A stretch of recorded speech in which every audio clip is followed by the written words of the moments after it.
नहीं होता। हम खरीदते उसे डॉलर में ही हैं और ऐसे में दुनिया की 26% गोल्ड इंपोर्ट हम करते हैं।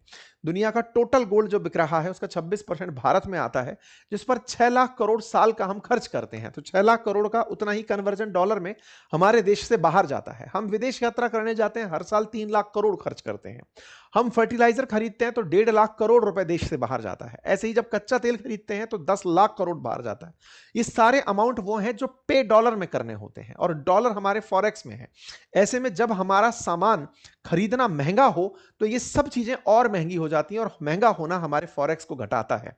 ऑलरेडी तेल के बिल हमारे साथ बहुत नुकसान दे रहे हैं। 10 लाख करोड़ का ऑयल इंपोर्ट बिल है, जिसके बिगड़ने से हमारे और मदों पर चीजें बिगड़ रही हैं।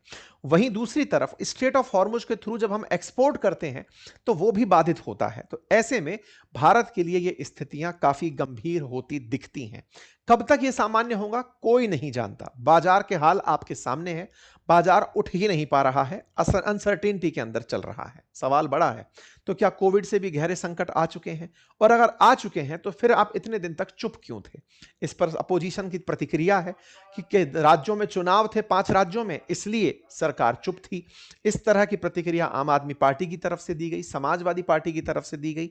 तमाम पार्टीज ने इस बात को उठाया। डीएमके ने कहा कि जब तक चुनाव थे तब तक आप चुप थे, चुनाव हुए उसके बाद आपने सारा की सारा राग दुनिया के सामने खोल कर रख दिया। साथ में यह प्रतिक्रिया भी निकल कर आई कि चलो एक तरफ हमको कहा जा रहा है कार पूलिंग करो, ये करो, और खुद जिस तरह के मतलब प्रधानमंत्री हो या तमाम प्रकार के बड़े अधिकारी हो, वो जिस प्रकार का कैनवॉय लेकर चल रहे हैं वो दिखता नहीं है कि तेल बचाने जैसा प्रक्रम दिख रहा हो। इन सभी बातों के ऊपर सरकार से सवाल है। वहीं राजनेताओं पर तल्ख टिप्पणियां जनता की हैं कि ये इतना बड़ा बड़ा जो काफिला लेकर निकलते हैं, इन काफिलों में भी तो तेल खर्च होता होगा। ऐसे में कहने और करने में बड़ा अंतर है। खैर, कुल मिलाकर क्या ऐसे समय पर ईवी प्रमोट करना सही है? एक मंत्री जी के द्वारा ईवी प्रमोट की जा रही है। क्या मध्यम वर्गीय इतना ज्यादा अमीर है कि आज चलो तेल नहीं खरीद पा रहे, आज चल के मंडी से ईवी खरीद लाते हैं? इतना आसान भी ये काम नहीं है। इसका मतलब जो आप जनता से कह रहे हैं वो करते हुए खुद भी दिखाई दें तो वो काफी प्रभावशाली होता है। जनता अब फर्टिलाइजर की जगह इस्तेमाल करने निकले कि चलो साहब आप ऑर्गेनिक खाद यूज करना शुरू करो, लेकिन सबसे बड़ा सवाल यह है कि उसकी उत्पादकता घटती है। उत्पादकता पर जो असर है उसका कंपनसेशन किस तरह से किसानों को मिलेगा?